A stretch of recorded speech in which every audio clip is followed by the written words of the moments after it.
বিশেষ করে ঢাকা বিশ্ববিদ্যালয়ের অনেক ভাইরা বোনেরা বুঝে হোক না বুঝে হোক এই মূর্তিগুলো তারা বানানোর পরে এগুলোকে আবার বাংলাদেশে ওই যে শাহবাগ থেকে নিয়ে প্রেস ক্লাবের ওইদিকে বিভিন্ন জায়গায় তারা শোভাযাত্রা করেন। শরিয়া এক্ষেত্রে আসলে কোনোভাবেই এই কাজগুলোকে এভাবে অনুমোদন করে। ভালো মন্দ সব কিছু এগুলো হয় আল্লাহর পক্ষ থেকে।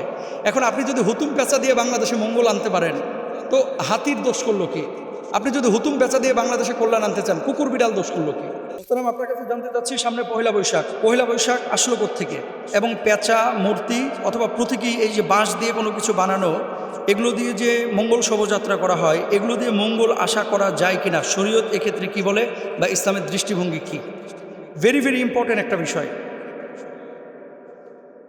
পেঁচা মূর্তি বা এই যে মঙ্গল শোভাযাত্রার নামে যে সমস্ত কালচার আমাদের বাংলাদেশে প্রচলিত, বিশেষ করে ঢাকা বিশ্ববিদ্যালয়ের অনেক ভাইরা বোনেরা বুঝে হোক না বুঝে হোক এই মূর্তিগুলো তারা বানানোর পরে এগুলোকে আবার বাংলাদেশে ওই যে শাহবাগ থেকে নিয়ে প্রেস ক্লাবের ওইদিকে বিভিন্ন জায়গায় তারা শোভাযাত্রা করেন।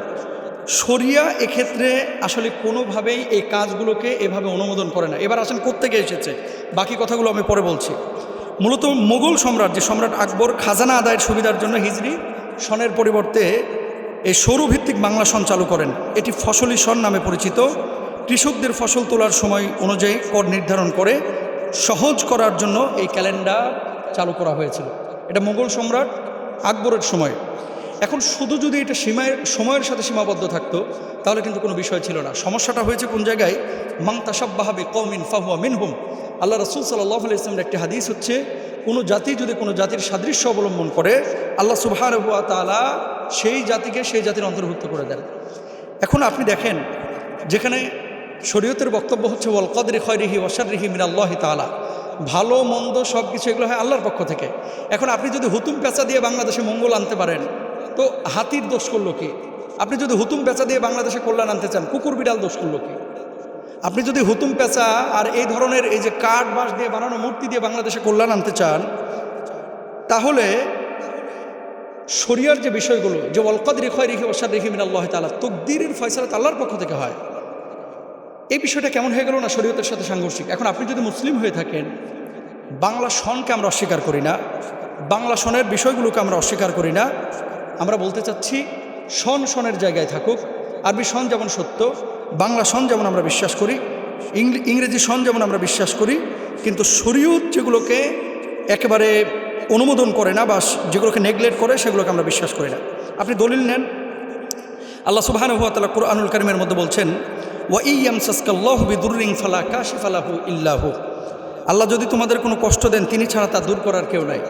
এখন ধরেন আপনার ফসলের বিষয় আছে, ধরে নেন আপনার খাবার দাবারের বিষয় আছে, আপনার সুস্থতার বিষয় আছে। আপনি চাচ্ছেন যে আপনার এগুলো পরিবর্তন হয়ে ভালো কিছু হোক, তো ভালো কিছু তখনই সম্ভব যখন আল্লাহর ইশারা সেখানে হবে। আল্লাহর ইশারা ছাড়া কোনো ধরনের মঙ্গল শোভাযাত্রা আপনার মঙ্গল আনতে পারে না। এখন আপনি কি করবেন? অতিলকাল আইয়ামু নুদাউলিহা বাইনান নাস। এই সময়টা আল্লাহ সুবহানাহু ওয়া তাআলা নিজে পরিবর্তন করেন। যেমনইভাবে বাংলা সনের পরিবর্তন হয় তদ্রূপভাবে ইংরেজি সনের পরিবর্তন হয়। এখন আপনি এই যে পহেলা বৈশাখকে কেন্দ্র করে মঙ্গল শোভাযাত্রা করবেন, আপনি ইলিশ মাছ খাবেন, পান্তা খাবেন, আপনি বলবেন এগুলো বাঙালি কালচার। মুঘল সাম্রাজ্যে যখন এই যে সন চালু হলো তার পরবর্তী সময়গুলোতে আপনি এই কালচারগুলো কি পেয়েছেন কখনো? এই কালচারগুলো কখনো পেয়েছেন? আপনি বলবেন পান নাই। এখন সিদ্ধান্ত আপনাকে নিতে হবে। দেখেন, আপনি যদি মানেন এটা একান্ত আপনার ব্যক্তিগত ব্যাপার, কিন্তু আপনি আরেকজনকে জোর করে মানাবেন বা তার কাছে দাওয়াত পৌঁছাবেন, সেক্ষেত্রে ইসলামী স্কলারদের একটা দায়িত্ব আছে, তাদেরকে সতর্ক করা যে ইসলাম এগুলো অনুমোদন করে না। এখন সিদ্ধান্ত আপনার, কবরে আপনাকে যেতে হবে, হাসরে আপনাকে উঠতে হবে। এমন কোনো কাজ করা যাবে না। কুল্লু বিদআতিন দালালা কুল্লু দালালাতিন ফিন্নার। এটা বিদআহ এবং এর মধ্যে শিরিক রয়েছে। কেন শিরিক রয়েছে? মঙ্গল শোভাযাত্রা আপনি নামে দিয়েছেন, যে এখানে মঙ্গলের একটা বিষয় কিন্তু সম্পৃক্ত থাকে। তো মঙ্গল তো মানুষ নিয়ন্ত্রণ করে না ভাই, মঙ্গল তো নিয়ন্ত্রণ করে আল্লাহ সুবহানাহু ওয়া তাআলা। এই জন্য বি কেয়ারফুল। আল্লাহ তাআলা আমাদেরকে বোঝার তৌফিক দান করুন, আমিন।